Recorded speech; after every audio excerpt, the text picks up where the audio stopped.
Bonjour à toutes, je vous retrouve à nouveau pour vous montrer les produits que j'ai terminés dernièrement et comme d'habitude vous dire si j'ai envie de les racheter ou non, s'ils m'ont plu ou pas du tout. Alors mon petit sac est à nouveau bien plein alors que je m'étais juré de pas trop accumuler pour pas faire des vidéos à rallonge, mais voilà, comme d'habitude je pense que ça va durer un moment. Alors, je vais commencer comme ça vient, hein. J'ai pas du tout fait de catégorie, je les ai pas du tout classés ni regroupés. Et le premier que j'attrape, c'est le shampoing sec Baptiste. Alors celui-ci, je l'avais eu dans une little box, donc j'étais super contente parce que le shampoing sec que j'avais, je ne l'aimais pas du tout. Je ne me rappelle jamais d'ailleurs quelle marque c'était. Bref, je ne l'aimais pas, j'avais beaucoup entendu parler de ceux-là, j'avais très envie de les essayer. Et j'ai été exaucée puisque je l'ai eu dans une box et j'ai trouvé vraiment génial. Alors, je sais plus si il a un parfum celui-ci. Non. Pas... Ça fait super longtemps que je l'ai fini donc je m'en rappelle pas du tout. J'ai l'impression que ça sent presque un peu le dissolvant donc ça doit pas être ça. Mais voilà, il n'est pas spécialement parfumé de mémoire. En tout cas, il est hyper efficace. Moi, clairement, les shampoings Baptiste, c'est devenu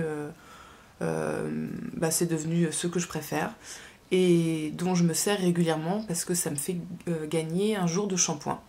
Donc voilà. Je n'ai pas racheté celui-ci, j'ai essayé d'en tester un autre. Donc actuellement j'utilise le blush, celui qui est tout rose, je crois avec des petites fleurs, qui sent super bon. Et clairement, s'il fallait que j'en rachète un, je rachèterais plutôt le blush puisque il est tout aussi efficace que celui-ci, mais en plus il sent bon. Alors ensuite, je vais vous faire une petite battle de dissolvants. Alors il faut savoir que le tout premier que j'ai testé, c'était celui de chez Sephora. Je l'ai pas trouvé mauvais, mais je l'ai pas trouvé terrible non plus. J'ai trouvé qu'en fait la mousse se désagrégeait et s'abîmait assez rapidement et que du coup c'était pas forcément un dissolvant qui avait une très longue durée de vie. Et puis surtout, j'ai tout de suite préféré celui-ci parce que la mousse est beaucoup plus serrée à l'intérieur et du coup on n'a pas besoin de presser son doigt vraiment sur la mousse en appuyant sur les côtés pour que ça enlève. Elle est suffisamment dense et serrée la mousse pour que voilà, juste en plongeant le doigt dedans et en tournant le flacon, ça enlève super bien le vernis, contrairement à celui de Sephora où il faut vraiment appuyer très fort. Celui-ci, il est sans... Non, il est peut-être pas sans acétone. Si, celui-ci est sans acétone et sans parabènes, donc c'est pas plus mal. Après, l'aspect négatif de celui-là, c'est qu'une fois qu'on a fini d'enlever son vernis, ça laisse un espèce de... Comment je vais vous décrire ça? Voilà, ça laisse un espèce d'aspect crissant là, sur les doigts. C'est un truc hyper désagréable que je déteste. Voilà, ça crisse, je vois pas d'autres mots. C'est une sensation que moi je déteste. Donc c'est vraiment le petit point négatif que je peux lui trouver. Celui-là il est parfumé en plus je crois. Ouais, c'est pas évident. C'est marqué parfum fruits rouges et vanille, c'est pas forcément évident. Voilà, il sent peut-être un petit peu moins mauvais que les autres dissolvants, mais pour autant il sent pas moins fort.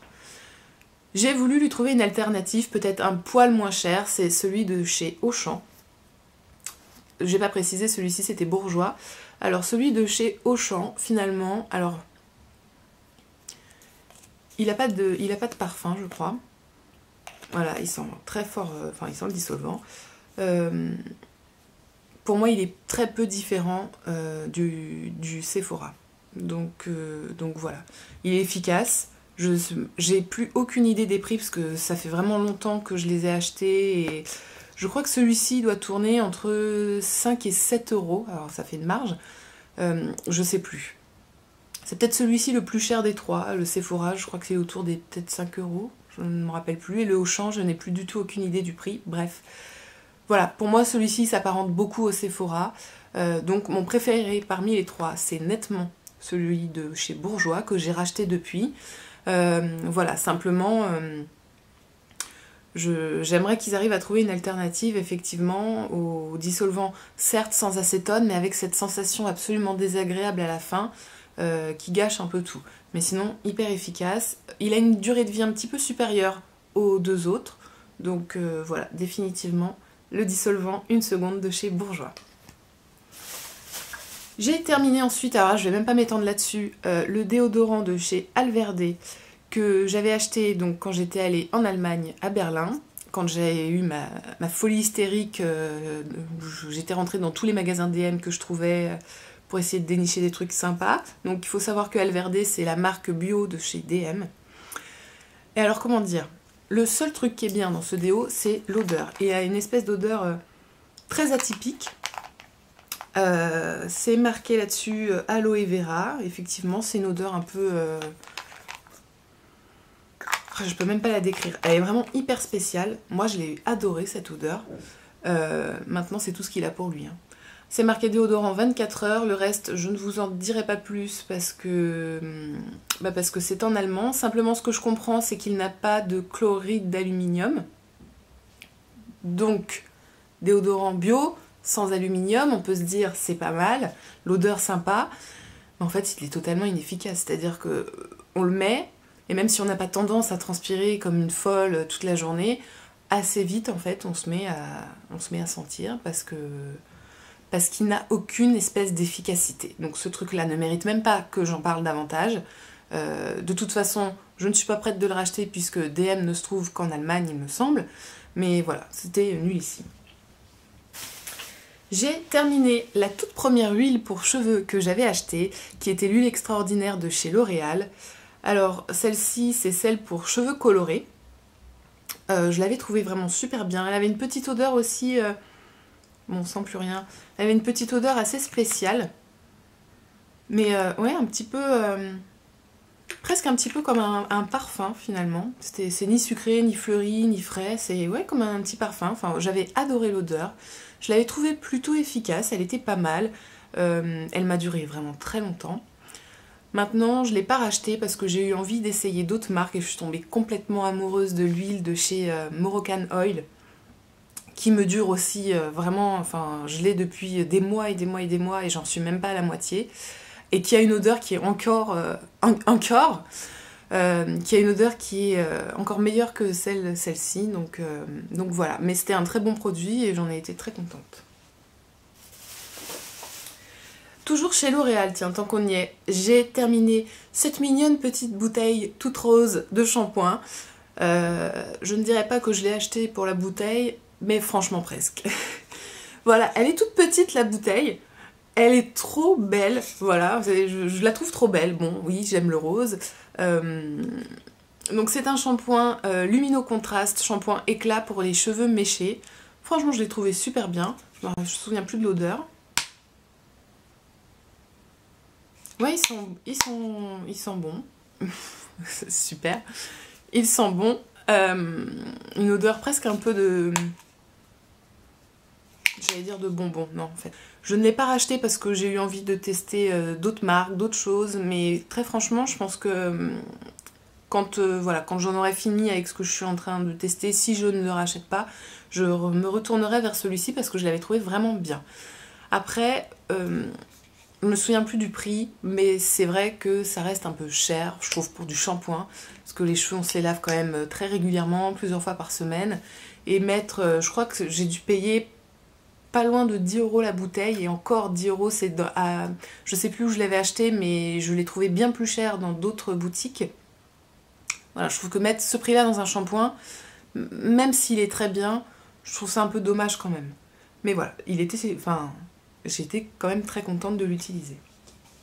J'ai terminé le lait réparateur pour peau très sèche de chez Yves Rocher et ça a été vraiment une super surprise parce que d'une manière générale je n'aime pas tellement les produits Yves Rocher et donc celui-ci je l'ai eu en cadeau. Alors je sais plus, c'était pour peut-être pas mon anniversaire, mais enfin on a régulièrement des cadeaux chez eux et bon bah du coup je l'ai utilisé sans grande conviction.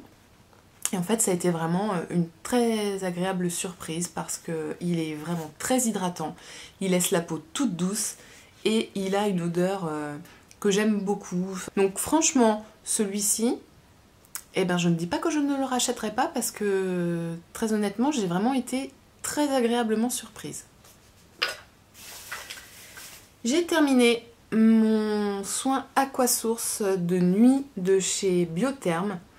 Alors, Biotherm, c'est une marque que j'utilisais essentiellement pour leur leur soin contour des yeux, qui était un petit flacon orange qui n'existe plus. En fait, ils ne le font plus du tout. J'étais super déçue parce que je l'ai utilisé pendant des années et des années. Je le trouvais vraiment très bien.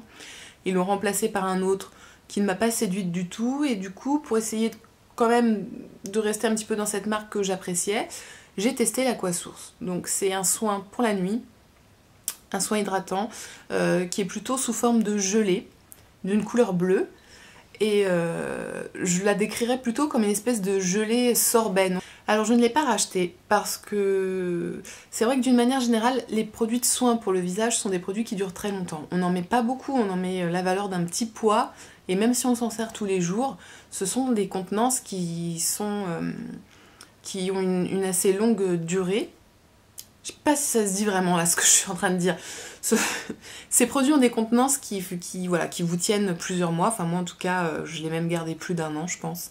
Et c'est vrai que je me lasse assez vite, même quand j'apprécie les produits, j'aime bien changer, j'aime bien tester de nouvelles choses. Donc je l'ai pas racheté. Mais franchement, j'en ai été vraiment très contente. Surtout au niveau de la texture en fait. J'ai terminé la star des produits, le truc qui a fait un buzz pas possible quand c'est sorti, le produit qui était censé donner une peau de star hollywoodienne, qui était plébiscité par toutes les stars hollywoodiennes. C'est d'ailleurs écrit en gros dessus au cas où on n'ait pas vu toutes les pubs. Si tu veux bien focuser, petit appareil photo. Voilà. Hollywood California, le fameux Glam Glow. Alors, le Glam Glow, c'est un soin purifiant. Alors, qu'est-ce qui reste à l'intérieur pour que je puisse vous montrer la couleur de la chose? Voilà.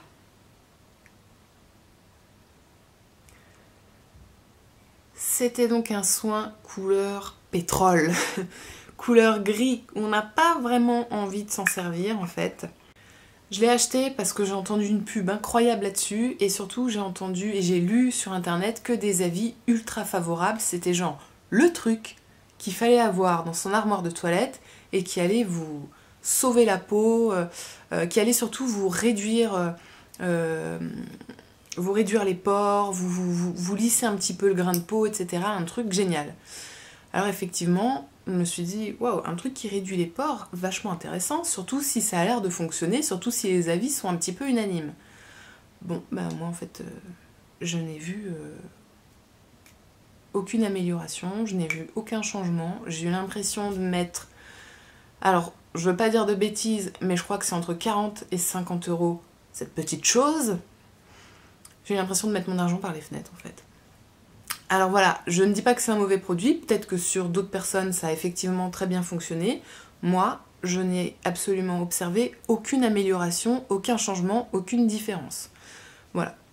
J'ai entendu aussi des gens dire que c'était assez bénéfique quand on avait des petits boutons, des petits problèmes de peau, etc. Bon, franchement, j'ai testé, j'ai rien vu d'extraordinaire, je n'en rachèterai pas, c'est clair. J'ai terminé aussi l'huile hydratante nuit de chez Kiehl's, qui est un de leurs best-sellers, alors qui s'appelle le Midnight Recovery Concentrate. Vous n'allez pas voir grand-chose parce que c'est assez foncé. Donc c'est un produit hydratant pour le visage qui s'utilise la nuit, qui se présente comme... Alors, ça c'est le gros échantillon. J'aurais dû vous amener le produit parce que je l'ai racheté depuis en gros, et il se présente aussi avec un système de pipette. Donc voilà, c'est complètement liquide, c'est de l'huile.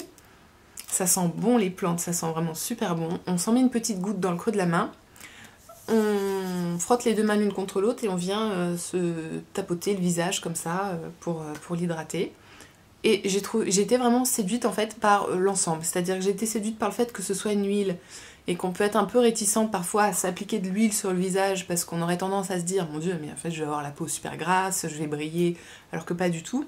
J'ai été séduite par l'odeur, c'est vrai que c'est une odeur de plante assez agréable, qui change un peu des odeurs des autres produits qu'on peut avoir l'habitude de se mettre sur le visage. J'ai été séduite par le packaging, j'ai trouvé l'idée de pipette vraiment originale, donc je l'ai racheté. Parce que j'ai beaucoup de plaisir en fait à utiliser ce produit là le soir. On arrive à la fin du sac. Il me reste 3 produits à vous montrer.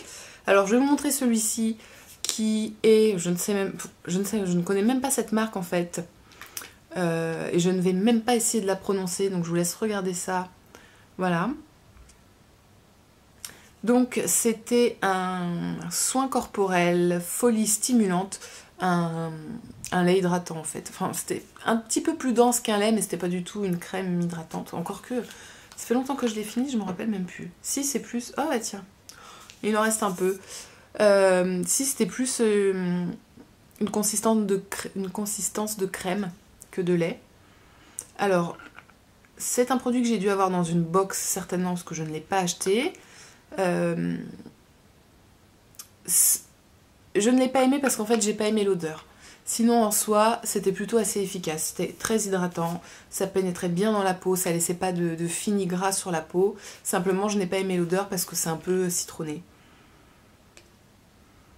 Ouais, il y a un peu d'eau. Enfin, franchement, je reconnais que c'est un produit qui sent bon. Alors, c'est écrit avec des huiles essentielles. Comme quoi, quand on lit les choses, on a l'air moins bête. Avec des huiles essentielles de gingembre. Rosemary, qu'est-ce que c'est déjà? Il y a des trucs comme ça, on le voit écrit 1000 fois. À chaque fois, on se pose la question de savoir ce que c'est. À chaque fois, on va chercher l'info. Et pourtant, c'est impossible de s'en souvenir. Rosemary et lemongrass, ça aussi je l'ai lu 1 million de fois, je ne sais plus ce que c'est. Je me demande si c'est pas de la citronnelle. Bon bref, si je me souviens qu'il faut que je cherche l'info, je vous mettrai ça en barre d'infos. Mais voilà, ça a une petite... je crois que c'est citronnelle. Bon, peut-être que je dis des bêtises, je vérifierai après. Voilà, c'est une petite odeur un peu citronnée et moi je déteste les produits pour le corps qui ont des odeurs citronnées. Voilà, c'est comme ça ne s'explique pas.